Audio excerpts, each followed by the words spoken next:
किसी शहर के रेलवे स्टेशन पर एक भिखारी रहता था। वो वहां आने जाने वाली रेलगाड़ियों में बैठे यात्रियों से भीख मांगकर अपना पेट भरता था। एक दिन जब वो भीख मांग रहा था तो सूट बूट पहने एक लंबा सा व्यक्ति उसे दिखा। उसने सोचा कि ये व्यक्ति बहुत अमीर लगता है, इससे भीख मांगने पर ये मुझे जरूर अच्छे पैसे देगा। वह उस लंबे व्यक्ति से भीख मांगने लगा। भिखारी को देखकर उस लंबे व्यक्ति ने कहा, तुम हमेशा मांगते ही रहते हो, क्या कभी किसी को कुछ देते भी हो? भिखारी बोला, साहब, मैं तो भिखारी हूं, हमेशा लोगों से मांगता ही रहता हूं।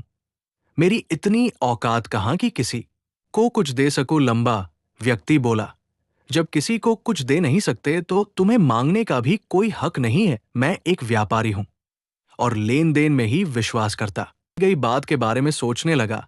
उस लंबे व्यक्ति के द्वारा कही गई बात उस भिखारी के दिल में उतर गई। वो सोचने लगा कि शायद मुझे भीख में अधिक पैसा। ने निर्णय किया कि जो भी व्यक्ति उसे भीख देगा उसके बदले में वह भी उस व्यक्ति को कुछ जरूर देगा। लेकिन अब उसके दिमाग में यह प्रश्न चल रहा था कि वो खुद भिखारी है तो भीख के बदले में वह दूसरों को क्या दे सकता है। इस बात को सोचते हुए 2 दिन हो गए, लेकिन उसे अपने प्रश्न का कोई उत्तर नहीं मिला था। तीसरे दिन जब वो स्टेशन के पास बैठा हुआ था तभी उसकी नजर कुछ फूलों पर पड़ी जो स्टेशन के आसपास के पौधों पर खिल रहे थे। उसने सोचा, क्यों ना मैं लोगों को भीख के बदले कुछ फूल दे दिया करूं। उसको अपना ये विचार अच्छा लगा और उसने वहां से कुछ फूल तोड़ लिए। अब वो ट्रेन में भीख मांगने पहुंचा। अब जब भी कोई उसे भीख देता तो उसके बदले में वो भीख देने वाले को कुछ फूल दे देता, उन फूलों को। अब उसे बहुत अधिक लोग भीख देने लगे हैं। वो स्टेशन के पास के सभी, आपको कुछ फूल दूंगा। उस लंबे व्यक्ति ने उसे भीख के रूप में कुछ पैसे दे दिए और भिखारी ने कुछ फूल उसे दे दिए। उस लंबे व्यक्ति को बात बहुत पसंद आई। वो बोला, वाह क्या बात है, आज तुम भी मेरी तरह एक व्यापारी बन गए हो। इतना कहकर फूल लेकर वो लंबा व्यक्ति अपने स्टेशन पर उतर गया। लेकिन उस लंबे व्यक्ति द्वारा कही गई बात एक बार फिर से उस भिखारी के दिल में उतर गई।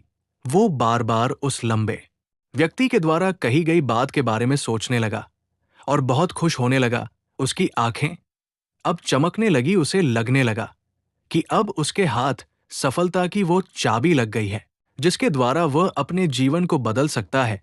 वो तुरंत ट्रेन से नीचे उतरा और उत्साहित होकर बहुत तेज आवाज में ऊपर आसमान की तरफ देखकर बोला, मैं भिखारी नहीं हूं, मैं तो एक व्यापारी हूं, मैं भी अमीर बन सकता हूं। लोगों ने उसे देखा तो सोचा कि शायद ये भिखारी पागल हो गया है और अगले दिन से वो भिखारी उस स्टेशन पर फिर कभी नहीं दिखा। लेकिन 6 महीने बाद इसी स्टेशन पर 2 व्यक्ति सूट बूट पहने हुए यात्रा कर रहे थे। दोनों ने एक दूसरे को देखा तो उनमें से एक ने दूसरे से हाथ मिलाया और कहा, क्या आपने मुझे पहचाना? दूसरा व्यक्ति बोला, नहीं, क्योंकि मेरे हिसाब से हम लोग पहली बार मिल रहे हैं। पहला व्यक्ति बोला, नहीं, आप याद कीजिए, हम पहली बार नहीं बल्कि तीसरी बार मिल रहे हैं। दूसरा व्यक्ति बोला, मुझे याद नहीं, वैसे हम पहले 2 बार कब मिले थे? अब पहला व्यक्ति मुस्कुराया और बोला, हम पहले भी 2 बार इसी ट्रेन में मिले थे।